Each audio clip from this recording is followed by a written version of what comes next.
Bueno, siendo las 6:03, como habíamos añadido 3 minutos más, damos inicio a este webinar titulado La innovación en la educación en tiempos de crisis. Algunas indicaciones muy importantes: mantener apagado lo que es su micrófono y cámara.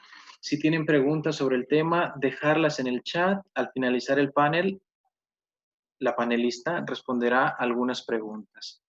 Dejo el micrófono a nombre de la doctora Leticia Rodríguez San Martín, quien es coordinadora de la maestría en estrategias de aprendizaje.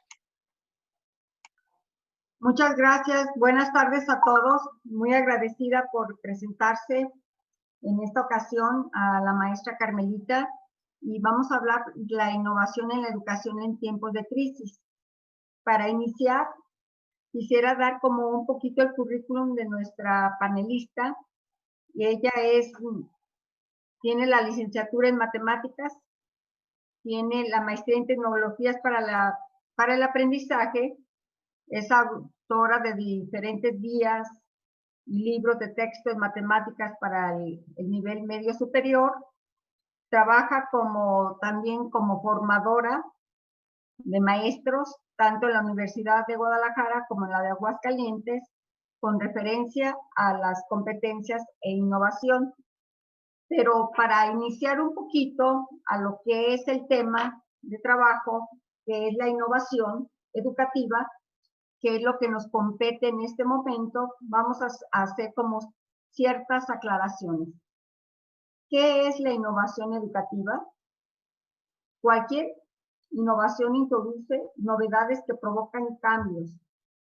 Esos cambios pueden ser drásticos, ya que se deja de hacer las cosas como se hacían antes para hacerlas de otra forma. Creo que es actualmente lo que nos está sucediendo a todos con respecto a la educación. En cualquier caso, el cambio siempre será una mejora de lo cambiado, es decir, la innovación sirve para mejorar algo. Los cambios drásticos suelen llevar asociado un alto costo y únicamente se incorporan en situaciones límite o estratégicas. Sin embargo, los cambios progresivos suelen llevar asociado un bajo costo y son perfectamente asumibles. Ahora, ¿qué es la innovación? La innovación educativa es la aplicación de una idea que produce un cambio planificado en procesos, servicios o productos que generan mejora en los objetivos formativos. Para saber si una experiencia es innovación educativa, se debe tener en cuenta las características que debe tener la innovación educativa. Para dar inicio a este panel, pues hago referencia a la maestra Carmen, que nos guiará con respecto a este tema de trabajo. Pues bienvenida, maestra María del Carmen, un gusto tenerla aquí. Gracias, es un gusto para mí compartir algo o un poco de mi experiencia con ustedes. Espero y sea de utilidad algo de esto de lo que vamos a estar hablando. Me permito compartir la pantalla.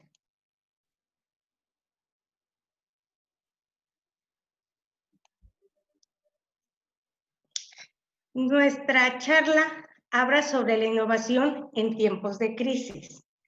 Desde finales del 2019, con el tema del COVID, el SARS, el coronavirus, empezamos en una toma de crisis. En un principio lo veíamos algo como lejano, algo que estaba en otros continentes, muy fuera de con nosotros, pero nos llegó.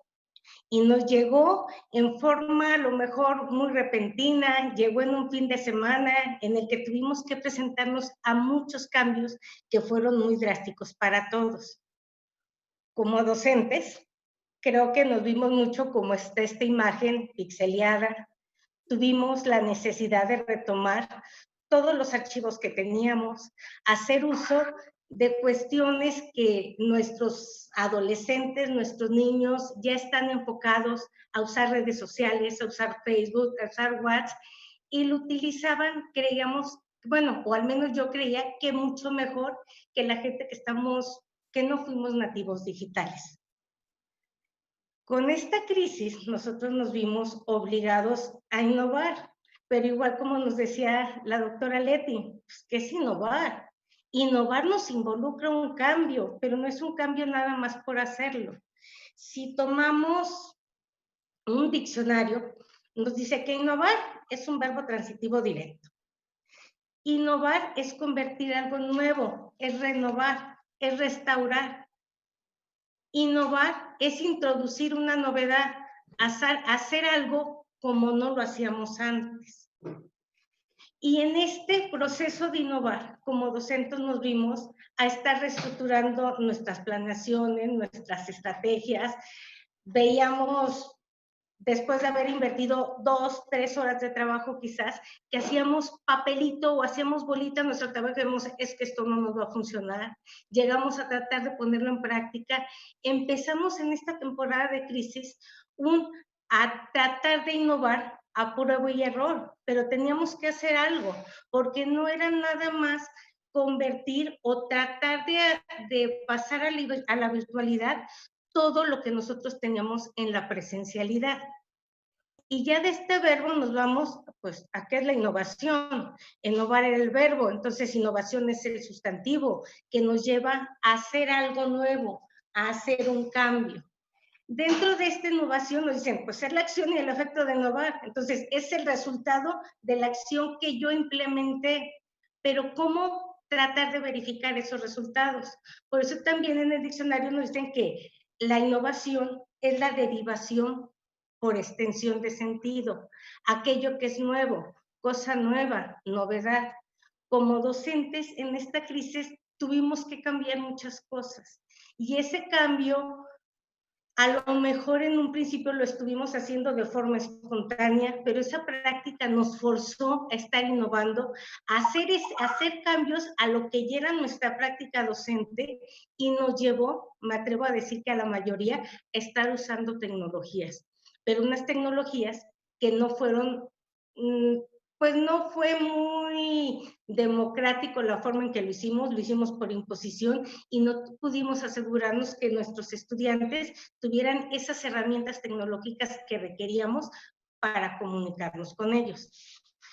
Y después de esta innovación, pues nos surgieron las palabras, como decía también la doctora Leti, ¿qué es la innovación? ¿Qué es lo que transforma? ¿Quiénes tienen que realizar esa innovación? ¿Cuáles son las características para decir esto es innovación? Si incluir tecnología requería ser innovación o incluir tecnología no era necesariamente estar innovando.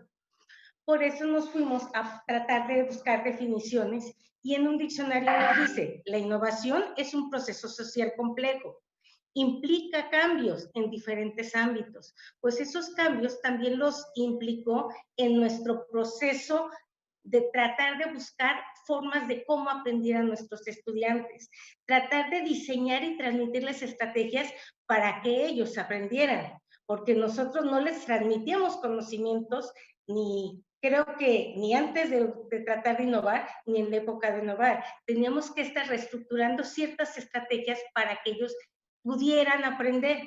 Y ahora tuvimos que renovarlas porque ya no estábamos precisamente frente a un pizarrón, ni teníamos a nuestros estudiantes ahí, donde podíamos ver sus expresiones, que en muchas ocasiones con el decir su carito, sus movimientos nos dicen si me entienden o no me entienden. Ahora teníamos que imaginarlo y suponer qué estaban haciendo. Como bien lo dice esto involucró nuestra forma de actuar, pero no nada más la forma de actuar de nosotros como docentes, involucramos la forma de actuar de los estudiantes, involucramos la forma de actuar de quienes convivían con nuestros estudiantes, porque nos involucramos en esta crisis que los padres de familia, los tíos, las abuelitas, los hermanos, todos se tuvieron que involucrar en esta innovación que estábamos haciendo, en este proceso social que nos fuimos forzados a estar haciendo. Y ya que vamos al recorrido, decimos, tenía una crisis, tuve que innovar, luego fue innovación, luego nos surge, bueno, pues entonces, ¿qué es la innovación educativa? Porque no todo lo que es innovación se puede considerar como que es parte de la innovación educativa. Y de aquí me permito compartirles 3 definiciones que tienen al igual elementos en común como elementos que se van, pues no se oponen completamente, pero sí tienen mucha convergencia estos. La innovación educativa para nosotros también nace de un ámbito de estudio que no nace propiamente de la educación, porque cuando dices, vamos a innovar, pues sí, vas a innovar, pero en educación el innovar es un concepto muy abstracto, porque no lo podemos medir de forma inmediata. Si utilizamos, por ejemplo, si tenemos una pastelería, por decir, y quiero innovar a darle un nuevo sabor a un tipo de pastel, digo, le voy a cambiar este ingrediente. En cuanto sale el pastel, podemos medir la calidad de nuestro pastel. Perdón.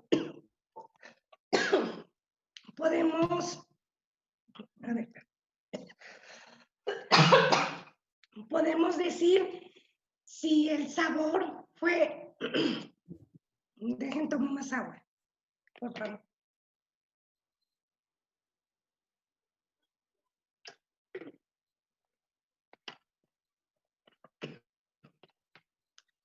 Perdón, creo que ya. Podemos decir en ese cambio si el sabor de nuestro pastel mejoró o no mejoró. Pero en innovación educativa, decir, yo inserté un recurso tecnológico o inserté un cambio a mi estrategia de aprendizaje para hacerla diferente, no puedo decir al cabo de 1 hora, 2 horas, una semana, me funcionó, mi alumno aprendió, porque para eso tengo que ver una serie de actitudes, una serie de cambios, una serie de comportamientos que tenga que ser nuestro estudiante. En el mejor de los casos, podríamos decir, mediante un examen escrito, podemos decir, el alumno aprendió, pero a lo mejor aprendió a memorizar, aprendió a etiquetar una respuesta. Es la complicación que se ve la innovación en el ámbito educativo, porque este concepto nosotros lo vamos incluyendo de un aspecto que es más tecnológico, es importado para nosotros, pero no lo podemos medir virtualmente, bueno, no, ni virtualmente ni presencialmente, ni en un momento decir qué tan rápido, qué tan efectivo fue esas innovaciones que le hicimos a nuestras estrategias de aprendizaje. De aquí, la innovación educativa es definida por Carbonell como una serie de intervenciones, decisiones y procesos con cierto grado de intencionalidad y sistematización, que tratan de modificar actitudes, ideas culturales, culturas, contenidos, modelos y ciertas prácticas pedagógicas. Pero para hacer toda esta serie de intervenciones, como nos dice Carbonell, necesitamos de un trabajo académico, necesitamos planearlo porque no somos solos, dependemos de una comunidad y debemos conocer el contexto que tenemos de nuestra comunidad, el contexto de nuestros estudiantes, desde el nivel que vamos a estar trabajando para decir cómo vamos a llevar a cabo estas intervenciones, estas decisiones, que aunque no van a ser tan medibles o tan tangibles, creo que sí podemos ver un cierto cambio en nuestros estudiantes, desde si pudimos involucrarnos más a la actividad, o si esos conocimientos que nosotros buscamos que ellos generaran, los pudieron utilizar para para poder solucionar situaciones académicas o situaciones de su mismo contexto en su vida cotidiana. De aquí, la Núñez nos presenta otra definición de innovación educativa y nos dice que este es un proceso de cambio especializado y la instauración multidimensional de nuevos desarrollos sociotécnicos que incluyen la creación, transformación, validación y arraigo de nuevos conocimientos, prácticas e ideologías en los individuos y en las naciones. Y se ubican en la definición anterior, decían una serie de intervenciones. Aquí nos está hablando de un proceso de cambio y que tiene que estar especializado. Y creo o yo me atrevo a decir desde mi propia experiencia, que este proceso se da al interior de las academias, cuando nosotros conocemos nuestros estudiantes. Cuando recibimos un grupo, ellos ya tienen cierto contexto, aunque es un grupo de primer ingreso, creo que esa experiencia que tenemos en la docencia nos da ideas a decir, estos grupos tienen en estas características, puedo entrar con estas situaciones, le puedo variar. A eso es a lo que nos referimos cuando estamos hablando de un proceso de cambio especializado. Y obvio, hay muchas dimensiones y muchas cuestiones que tenemos que estar utilizando. Se ubican tanto esta definición como las ofrece en Carbonell, no están opuestas, más bien creo que se complementan. Una tercera definición que me gustaría compartirles es la que hacen Stein, Lacleta, Fidalgo, Blanco, García y Peñalvo, donde ahora ellos cambian con esa serie de intervenciones, ellos lo siguen manejando como un proceso, pero ellos le dan un plus donde dicen que este proceso debe de responder a una necesidad, no es un proceso que sale nada más así de la nada. Debe de responder a una necesidad, debe de ser eficaz y eficiente. Además, sostenible en el tiempo y con resultados transferibles más allá del contexto particular donde surgieron. Estas tres definiciones me gustaron a mí para compartirlas con ustedes porque creo que se van complementando a lo que es nuestra labor como docente. Y nuestra labor como docente, independientemente de si estamos en nivel básico, nivel medio superior, nivel superior, porque son problemas que vamos teniendo, creo que afines.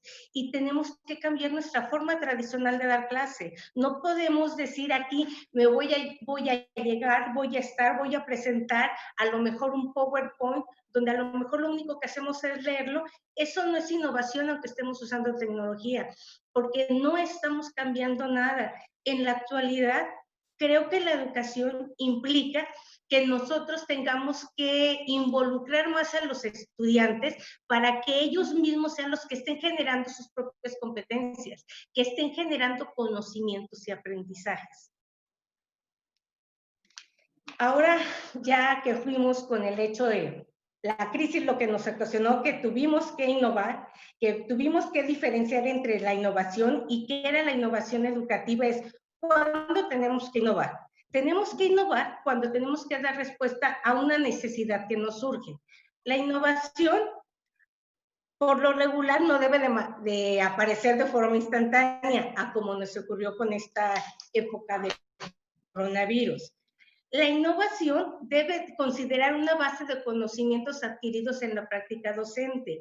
Esto va a lo que yo comentaba, que es esta innovación debe de surgir de un trabajo académico, de algo en forma colegiada, de donde deben de estar incluidos un conjunto de docentes que sean expertos en el contenido, que también tengan conocimientos de pedagogía, sin olvidar a la institución y sin olvidar el contexto social en el que estamos actualmente y el que están viviendo nuestros estudiantes.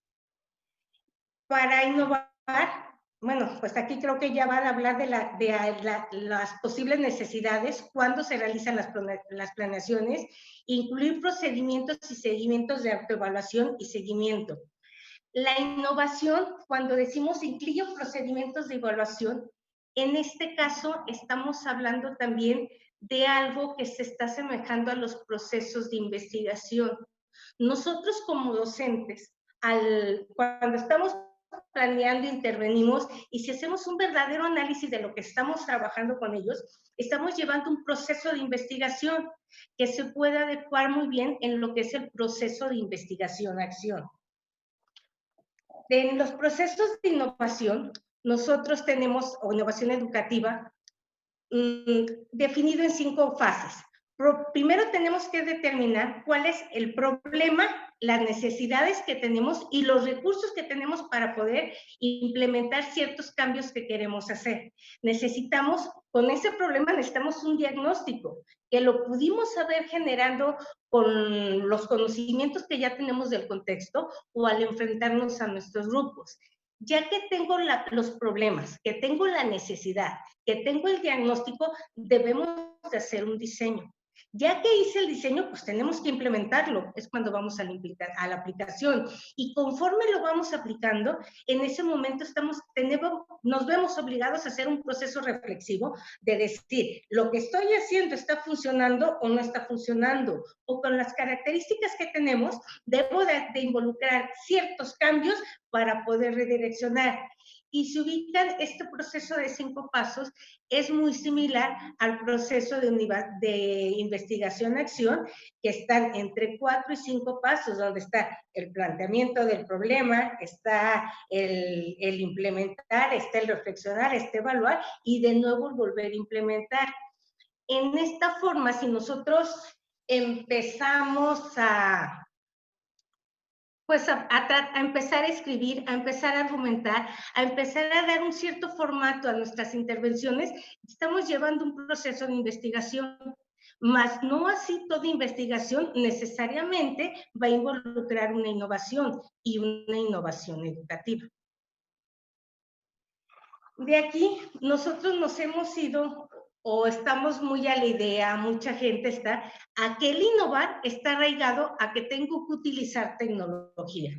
Y podemos usar tecnología y seguir teniendo una forma tan tradicional de llevar el proceso de aprendizaje, aunque esté utilizando WhatsApp, esté utilizando Khan Academic, está utilizando la mejor plataforma del mundo, las mejores aplicaciones o los recursos, pero el uso por sí de una tecnología no nos garantiza que en realidad estemos innovando. La palabra tecnología viene de la raíz griega, aplicación de la teoría a la práctica. La palabra tecnología, según Potter, implica trabajar algo antes de decidir qué hacer. Y si ubican en esta definición, el hablar de tecnología estaba hablando del proceso de innovación, donde decíamos, tengo que planificar, tengo que tener un diagnóstico, no partimos de la nada. No surge la innovación educativa de decir, ahora les voy a mandar las tareas por correo electrónico, por WhatsApp y ya estoy innovando. Estamos haciendo lo mismo. Es buscar una forma en que se involucre y la tecnología nos sirva como apoyo para poder desarrollar nuestras estrategias de aprendizaje y le facilite al estudiante que en realidad esté aprendiendo. Ya cuando tuvimos la tecnología, dices, ahora nos surge el Internet. Tradicionalmente se decía que nosotros como docentes lo que íbamos a hacer es transferir conocimiento a nuestros estudiantes. Ahora ese conocimiento, esa información con el uso de Internet, nuestros estudiantes la tienen a cualquier momento y tienen mejor información de la que le podamos dar en a lo mejor 15 minutos o 20 minutos de nuestra clase. Con unos cuantos clics que dé, tiene muchísimo acceso a esta información. Ahora nos toca a nosotros como docentes estar utilizando esta gran herramienta que es el Internet para buscar a que el estudiante esté investigando y nosotros estarlo guiando a que de veras esté aprendiendo, esté generando conocimientos para él mismo. Pozo nos dice que el Internet no dispone de herramientas cognitivas para la comprensión y discriminación y dar significado a una cantidad infinita de datos. Los que tienen acceso a través de Internet se quedan en la llamada sociedad de la información. No podrá acceder a la sociedad del conocimiento. Con el Internet, creo que nosotros debemos de evidenciar y buscar que nuestros estudiantes generen habilidades para de toda esta gama de información que le aparece cuando tiene unos cuantos clics, él pueda determinar esta información me es útil, esta no me es útil y buscar nosotros estrategias a cómo retomar esa información. Entonces sí podemos decir que estamos innovando. Ya cuando aparece el Internet, luego nos dicen, bueno, ya tengo un montón de información, perdón por la expresión, tengo mucha información que podemos utilizar con nuestros estudiantes. Con el Internet podemos buscar información, pero también aparecen las tecnologías de la información y comunicación. Con estas ya tenemos servicios de mensajería, tenemos correo electrónico, tenemos juegos, podemos hacer muchas cosas sin necesidad de movernos de nuestro sitio. Ya esos pagos que teníamos que hacer, esos movimientos que teníamos que manejar, el subir calificaciones nosotros, obtener calificaciones nuestros estudiantes, todos los podemos hacer con el uso de estas tecnologías de la información. Y aparecía, vamos a innovar cuando tenemos que usar tecnologías de la información, pero estas tecnologías deben de tener un sentido práctico, debemos de saber utilizarlos o de guiar al estudiante para poder generar conocimientos y que le genere habilidades para solucionar problemas de su vida cotidiana y de su vida académica. Después de esto me dicen, es que ya no uses todas las tecnologías de la información y comunicación, tienes que utilizar tecnologías para el aprendizaje y conocimiento. Y de estas tecnologías para el aprendizaje y conocimiento empezamos a manejar muchas aplicaciones. Ya no era nada más usar la pizarra digital. Dentro de la pizarra digital podemos vincular a nuestros estudiantes a aplicaciones o a ciertas páginas que les permitan tener interacción para poder generar o poder hacer más atractivo el proceso de aprendizaje para él. Ya cuando tenemos acceso al internet, a las tecnologías, a las TIC, a las TACs, entonces va el momento en que hay que cambiar el modelo pedagógico. Y dentro de estos modelos pedagógicos, existen unos que creo que nos pueden ser muy útiles y mucho más cuando estamos en esta pandemia. La clase invertida o el flipped classroom. Porque el simplemente, bueno, no sé si en todos, pero me tocó observar que muchos maestros lo que hicimos es virtualizamos lo presencial. Solamente nos podíamos obsérvame cuando estoy dando este video, invítame a tareas, que era lo mismo que hacíamos en el salón de clases, cuando lo que podemos hacer es mandar al material al muchacho, que él investigue, que él lea, que él analice, y en nuestras sesiones virtuales que podamos tener o las sesiones presenciales, hacer lo que ellos hacían en casa, que vean ese conocimiento que ellos tenían, cómo lo pueden aplicar, que se pongan aquí a resolver problemas. Por eso, aparte de esta metodología, creo que es innovadora, está involucrada. Porque necesito más, quiero regresar a la universidad. Pero estamos hablando de aquí también de lo que es el aprendizaje basado en problemas y por qué no también la gamificación, donde podemos utilizar muchísimas aplicaciones y muchas de estas de acceso libre que manejan unos contenidos de forma muy adecuada para poder facilitar el aprendizaje de nuestros estudiantes. Hasta aquí es más o menos la idea que yo tenía de hablar sobre lo que es la innovación educativa, que busca un cambiar, pero un cambiar con sentido y considerando el contexto inmediato que tenemos con nuestros estudiantes, que cada uno de nosotros lo conoce. No sé si haya sido algo más o menos claro, si tengan alguna pregunta. Muchas gracias, Carmelita. Esperamos comentarios, preguntas, por favor, las pueden enviar por el chat para hacértelas llegar y que tú no las resuelvas, por favor. Gracias, Leti. Chicos, ¿tiene alguien alguna pregunta que quiera hacer?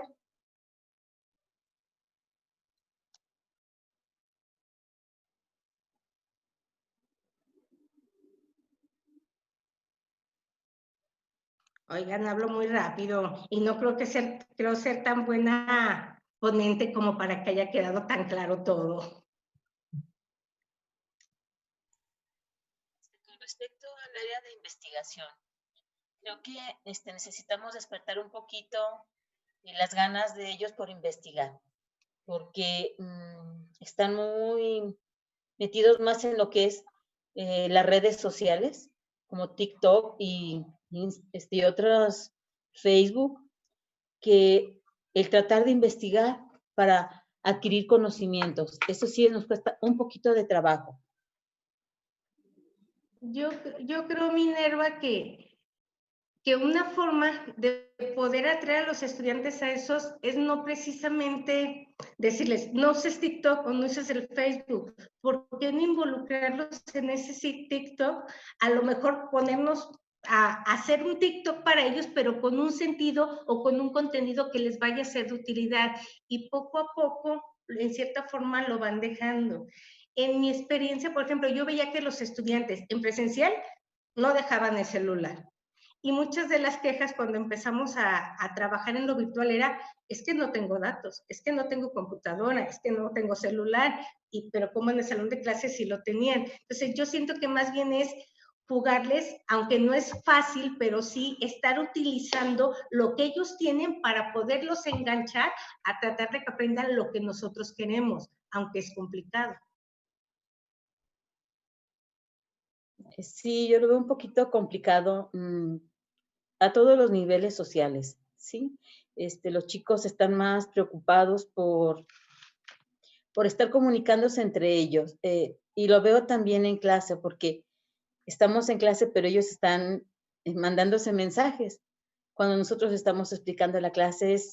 Y a veces quisiera que despertaran en ellos un poquito más ese interés en adquirir conocimientos, porque siempre les hablo y les digo que es su futuro, que lo que estamos haciendo ahorita es para que ellos tengan un mejor futuro.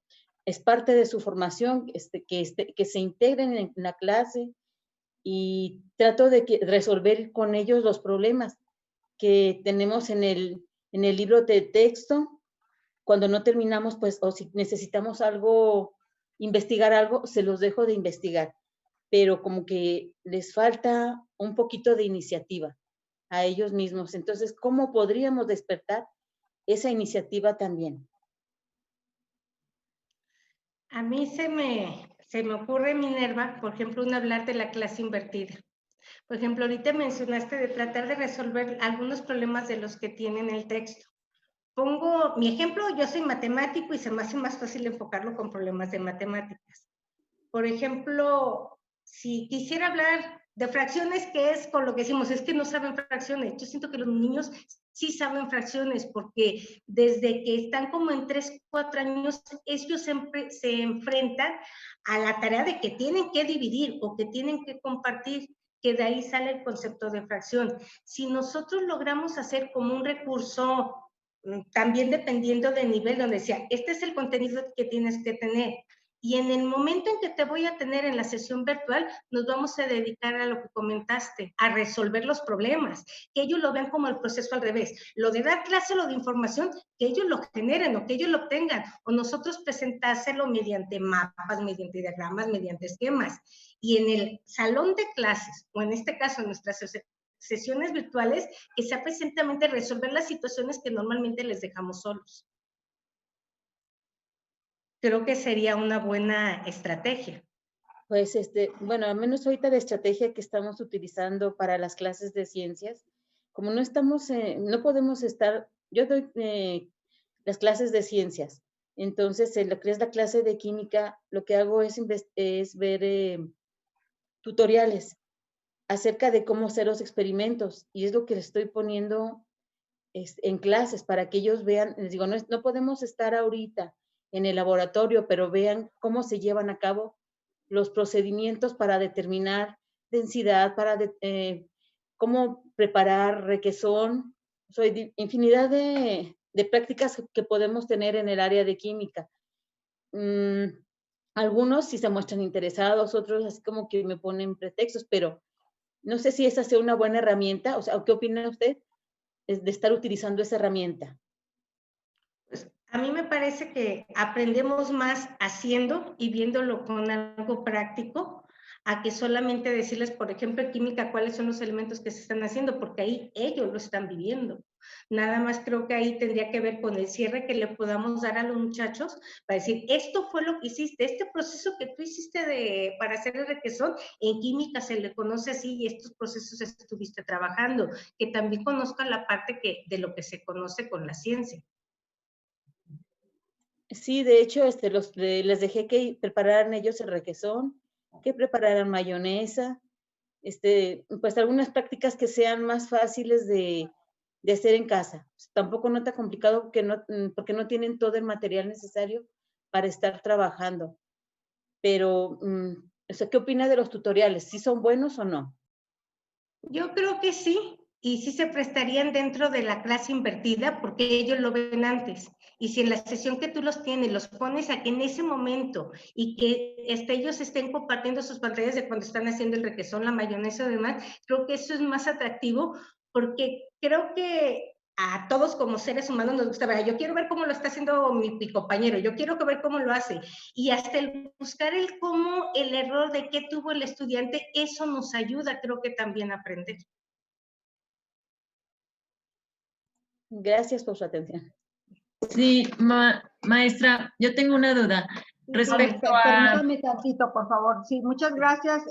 Aquí tenemos una serie de preguntas, perdón, Lorena, y también Minerva, que nos han hecho por el chat. Les pido, por favor, que las soliciten así y con mucho gusto les vamos a ir dando respuesta. Patti Ruiz nos comenta ¿qué les puedes recomendar, Carmelita, para hacer simulaciones? ¿Qué páginas? Mira, bueno, a mí me gusta mucho cómo está estructurado el Khan Academy, porque le presenta al muchacho una parte del contenido, le deja una interacción y también le deja cierta parte de evaluación. Pero desde mi punto de vista, yo creo que de lo que está hecho, aparte de las interacciones, sería bueno que también que nosotros como docentes estuviéramos trabajando.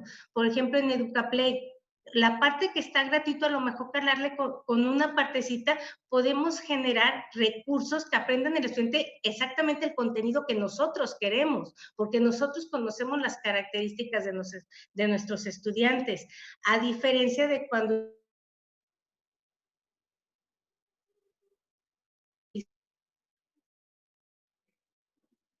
Ya no te escuchamos, Carmelita. Simuladores que ya están hechos. Por favor, ¿puedes repetir lo último? Porque se paralizó tu pantalla y también tu voz, por favor. Sí. Les comentaba que, por ejemplo, en la SEP no me sé todos los nombres, pero hay un listado que sí te lo puedo enviar a ti, Leti, después para convertir, de muchos simuladores y aplicaciones que nos pueden facilitar el aprendizaje de diversos temas. Pero ahí también creo que depende de cuál es nuestra población a la que queremos trabajar. La que yo recomiendo que he utilizado es el Khan Academy, porque está desde nivel primaria hasta nivel licenciatura, con diversos temas. Pues te agradecería mucho que nos hicieras el favor de enviármela y yo con mucho gusto, si me escriben a mi correo, se las haré llegar. Enseguida lo voy a anotar. También, sí. ya le respondimos a Patti y ahora nos vamos con Lorena Gaitán. ¿Qué proceso se sigue cuando tengo una idea innovadora? ¿Dónde la registro? Yo creo, Lorena, que ahí ese proceso es tus notas propias que tienes que hacer. Y como docentes, muchos tenemos, bueno, creo que todos tenemos que planear nuestro curso. Al estar planeando, creo que ahí es el momento ideal de donde analizarlo. Y si lo empiezas a formalizar, ya puede ser algo de un proceso de investigación-acción, donde cuando tú empiezas a estar formalizando y esquematizando tus ideas de innovación, con los cambios que le puedas estar trabajando. Y el registro es pues en tu propia institución. Claro. César pregunta, bueno, gracias por la conferencia. ¿Podría darnos algún ejemplo de innovación educativa en alguna clase que haya dado durante la pandemia actual? Por ejemplo, ¿cómo abordo algún tema o noción con algún grupo? Yo empecé con lo fuerte de mis clases es en matemáticas y es cálculo diferencial. Y por ejemplo, el tema de límites, a mí me facilitó con la plataforma Moodle, que ustedes también la tienen con la Universidad Marista, estar manejando lecciones, donde en estas lecciones el muchacho tiene el contenido y lo ligaba en algunas ocasiones a unos videos, Luego venían ejercicios prácticos donde este muchacho tenía que contestar. Si contestaba en forma correcta, puede avanzar. Pero si contestaba en forma incorrecta, entonces le generaba una retroalimentación y lo regresaba a que volviera a contestar y pueda avanzar en forma adecuada. A mí esto me permitió tener incluso mejores calificaciones en este calendario escolar pasado que el que tuve el anterior con esta metodología. Lo implementaba cuando tenía las sesiones presenciales, pero era como algo voluntario o un extra que podía aplicar el estudiante. Ahora que lo tenía que hacer de obligatorio, porque era la forma que teníamos que trabajar, a los muchachos les sirvió para avanzar. Incluso tuve estudiantes que como 3 semanas antes de terminar el curso me dijeron, es que yo ya terminé y ya me quedaba me tocaba darle calificación y dedicarme más tiempo a aquellos muchachos que se me iban rezagando. Y a mí sí me funcionó, pero fue con el uso de plataformas y sí utilicé también videos o lo ligué a videos cuando con lo que yo trataba de explicarle lo que les había escrito, para mis muchachos no era entendible. Fíjate, cómo está de la mano también con este comentario que hace Lorena Gaitán. ¿Innovar solo basta con la idea o también hay que implementarlo? Pues es que hay que implementarla. Yo creo que surge la idea y evaluamos qué tanto funcionó cuando lo ponemos en práctica. Y lo más común, o a mí me ha ocurrido, que lo que yo planeaba, al implementarlo, no era lo que quería, pero sí me facilitó hacer adecuaciones o buscar más herramientas para apoyar a los estudiantes. Muy bien. Gaby Robo nos comenta cómo se puede motivar al alumno para que lea los contenidos del Internet y no solo sea copiar y pegar. Yo creo que ahí mucho tiene que ver con nuestra labor como docente, porque si nuestros estudiantes nos entregan un escrito de puro copiar y pegar, nosotros le ponemos la máxima calificación o no le hacemos comentarios, esto, el muchacho sigue avanzando, cree que está bien. Pero si ve que nosotros tuvimos interés y leímos y le hacemos énfasis, este pedacito lo copiaste de tal página, me gustaría que tú me dieras tu versión o tu opinión de qué tienes. Claro, empezando primero no con decirle como yo empecé, estás mal, copiaste, me gustaría que me dieras tu opinión sobre esto, porque aquí solamente seleccionaste y creo que nos es más útil tu opinión que lo que dijo tal persona, cuando tú lo aplicas a tu contexto. Muy bien, gracias. Memo nos dice que si nos puedes recomendar libros o autores sobre gamificación. Ahorita no les tengo a la mente, pero si, por ejemplo, en la Universidad Marista les proporciona acceso a una biblioteca donde tienen muchísimos libros de gamificación. E igual me llevo a la tarea de buscar esos libros y citárselos o mandárselos incluso de los que estén libres.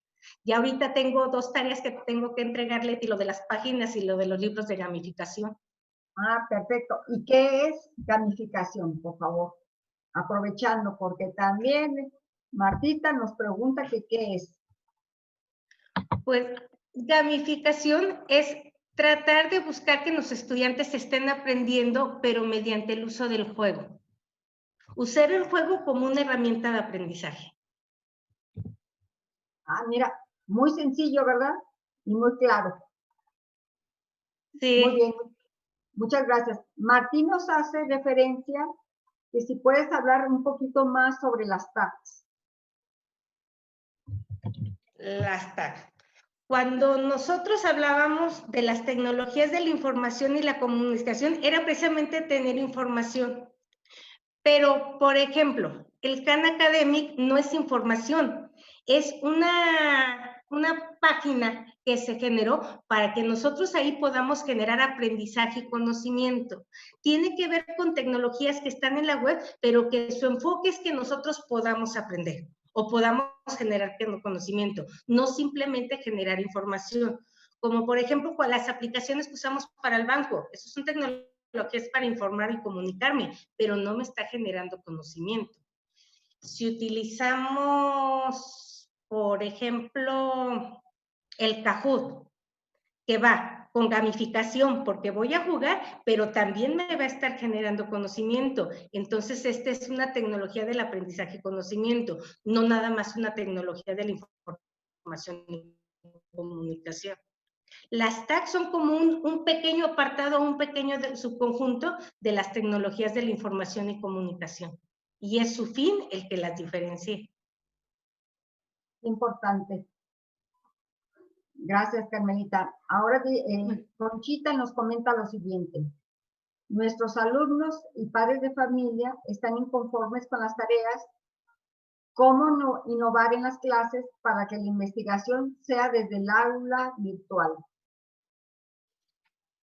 Yo ahí creo que esto va también muy relacionado cuando hablábamos del aula invertida o el flipped classroom. Si nosotros buscamos el muchacho, por ejemplo, cuando hablábamos de química, que ellos investiguen qué es un proceso químico, su tarea va a ser investigar y que ya en la sesión virtual que nosotros tengamos, sea, bueno, definir o con base a las aportaciones que nos den nuestros estudiantes, definir lo que es los compuestos químicos, a lo mejor sus clasificaciones, ya aquí no sé si ya estoy diciendo cosas mal de que sean de química, pero que la parte de investigación, que puede ser como la más sencilla, el adquirir información, sea para el trabajo fuera de nuestra sesión virtual o presencial, y que la parte que sea de actuar o de estar generando que sea dentro de nuestras sesiones de aprendizaje. Porque si no, creo que aquí parte de la queja estaba con los padres a decir, es que le dejó 10 sumas de fracciones, y yo no me acuerdo ni cómo sumar fracciones, y pusimos al papá que estuviera repasando. Y si lo hacemos al revés, lo estamos haciendo en el aula, y creo que desde ir considerando los errores del estudiante, pero considerar el error del estudiante para buscar aprender, no para estarlo señalando en te equivocaste. Muy bien, gracias. Fabi nos comenta lo siguiente. ¿Qué tendría que considerar para revisar si las prácticas de mis docentes en estos tiempos tienen características de innovación? Pues es que si nos vamos al puro concepto, innovar es buscar un cambio. Entonces, si hubo un cambio de lo que hice el semestre pasado o algo, esta innovación, yo creo que más bien aquí tendríamos que tener como unas listas de cotejo como institución de qué nosotros estamos considerando para que tu práctica esté considerando innovadora. Y vuelvo a lo que comentaba antes, este tiene que ser un proceso académico de decir voy a estar innovando, no nada más cambiar en forma aislada. Creo que hacemos más cuando nosotros este trabajo lo hacemos en grupo. Ok. El Rosario menciona que los tutoriales son buenos. Hace días escuchaba a un especialista que comentó que hoy tenemos una nueva universidad, que es el YouTube, para formación, y es una buena herramienta usándola correctamente. Y creo que sí, yo creo que más de alguna vez hemos utilizado el YouTube cuando queremos querer hacer algo que no sabemos hacer o para buscar información, y de ahí nosotros le hacemos adecuaciones. Es la parte de usar las tecnologías como innovación, no tomar todo tal cual, porque nosotros lo consideramos también a nuestro contexto. Muy bien, gracias. Martín nos pregunta que cuál es la diferencia entre las TICs y las TACs. Prácticamente es el fin. Las TIC son solamente para informar y comunicar y son muy generales. Y las TAC son algo como más especializado, están enfocados a buscar aprender o a generar conocimientos. Muy bien. Marisela nos pregunta, ¿podrían enriquecer el concepto del aula invertida, por favor? ¿Y cuáles serían las principales características y ventajas de ello? El aula invertida, así en términos simples, es lo tradicional era, yo como maestro voy a explicar al aula y después le voy a dejar al muchacho que resuelva todos estos ejercicios o que vaya a investigar. El aula invertida es al revés. Lo que uno como docente hace como forma tradicional, dejarlo que la estudiante lo investigue, o si nosotros generamos algún material, que el muchacho lo lea o lo tenga procesado antes de, y ya después en el aula clase, entonces ponernos a trabajar con la parte práctica o las cuestiones que tendría que hacer en casa. En la clase invertida es común decir, haz el video de tu clase y lo tienes que visualizar antes de la clase. Y en la clase vas a ir a hacer las tareas que tradicionalmente eran en el aula. Para mi gusto, a mí me funciona más dejarles material en un archivo Word o PDF o links que estarles dejando un simple video donde esté explicando lo mismo. Ok, gracias. ¿Hay alguna estrategia para crear ambientes de aprendizaje desde educación a distancia? Nos pregunta Elizabeth Santillán. Pues sí hay, pero creo que en aprendizaje a distancia, no sincrónico, mucho tiene que ver con cuestiones personales a querer estar trabajando las cosas. Y creo que mucho de los ambientes son los mismos que utilizamos en nuestras sesiones presenciales. La capacidad que nosotros tengamos para motivar a nuestros estudiantes y tenerlos atentos. Y creo que es una buena combinación de varias, porque, por ejemplo, el decir una estrategia motivadora es el video, hay a quienes no vamos a llamar la atención con un video. Con un PowerPoint, hay quien no lo vamos a llamar la atención con un PowerPoint. Creo que la estrategia es más una combinación y a mí me funciona buscar más actividades que sean colaborativas y cooperativas. Muy bien. ¿Tienen alguna otra pregunta, chicos? Me gustaría hacer un comentario. Sí, Cari, Sí, escuchamos. Lo que estaba yo tratando de averiguar es si alguna de las estrategias que yo estoy utilizando es una estrategia de aula invertida. Por ejemplo, yo en lugar de decirles hagan o copien o hagan una investigación de, simplemente les digo, ¿cuál sería la forma que ustedes utilizarían o que ustedes implementarían para limpiar el río Santiago, por ejemplo?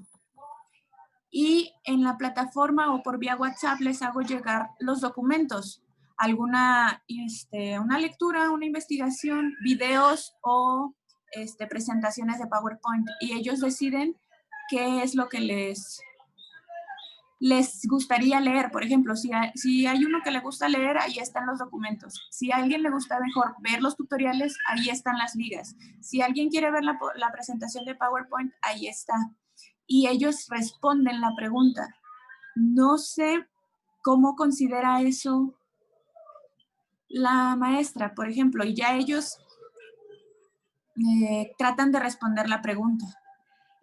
Parte de la clase invertida, Karina, es precisamente ellos, que ellos accedan a la información, y me gusta como lo mencionas, que es a partir de diversos medios, y que en clase sea precisamente socializar toda esa información o a lo mejor llegar a una conclusión. Sí es a lo que yo interpreté de lo que nos dijiste efectivamente la clase invertida.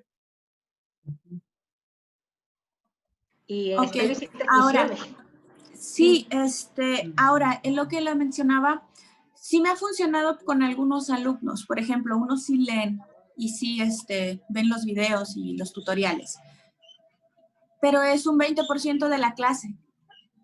El otro 80% está en el hecho de que les gusta mucho están acostumbrados a que todo lo tienen rápido, a que están acostumbrados a todo esto de que si quieren saber esto, lo investigo. Si quieren esto, ahí aparece en internet. Esto y así. No están acostumbrados a esforzarse más y a investigar, a leer, a que les cueste trabajo, a que lo entiendan. Si no lo entienden así al principio, se frustran. Entonces ya no quieren hacerlo.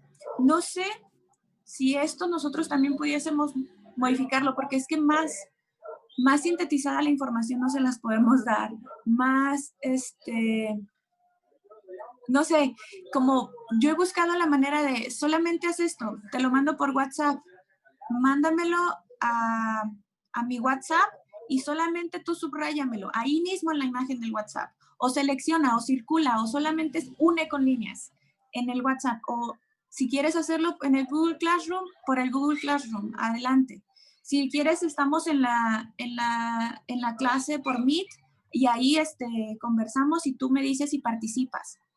O sea, uno les da todas las facilidades de que lo hagan, de que si quieres subirlo por Google Classroom, adelante. Si quieres hacerlo por videollamada, lo hacemos por videollamada. Si quieres por WhatsApp, por WhatsApp. Si quieres, te lo imprimo, o sea, y tú lo contestas y yo voy por las hojas y lo revisamos. Y aún así, hay niños que no les gusta pensar. No sé si me explico. No, ¿qué situaciones, qué se puede hacer en estos casos? Yo creo, Karina, que esos son las típicas consecuencias que tiene el innovar. El innovar implica cambiar y no todos queremos cambiar porque queremos las cosas cómodas y que cuesta trabajo, cuesta mucho trabajo y cuesta mucho trabajo estarlo, estandarizarlo y lograr, pero yo creo que con el paso del tiempo lo vas a lograr y creo que vas a tener mejores resultados con tus estudiantes así, porque los vas a hacer que ellos sean más autogestivos, que ellos busquen aprender a aprender, que es una de los saberes que buscamos que hagan, pero que va a costar trabajo, sí, y te vas a todo eso que estás diciendo que los problemas que tuviste, yo creo que todos nos vamos a enfrentar porque hay resistencia a querer cambiar.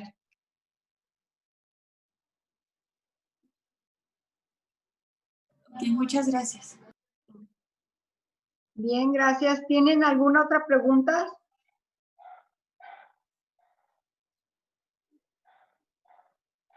Bueno, Lore Gaitán nos comenta que ha sido muy útil, que cree que nosotros somos los primeros en querer innovar y motivar a los jóvenes, romper paradigmas. México es creativo, solo debemos atrevernos a lograr un cambio, inventar, crear.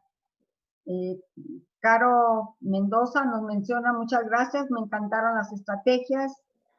No sé si tengan mayores dudas, de cualquier manera, pongo mi correo que es maestría.ea@umg.edu.mx para mayores preguntas. Recuerden que es la maestría de estrategias de aprendizaje. María del Carmen es una de nuestras docentes para que se animen a cursar la maestría. De cualquier manera, quedamos a sus órdenes.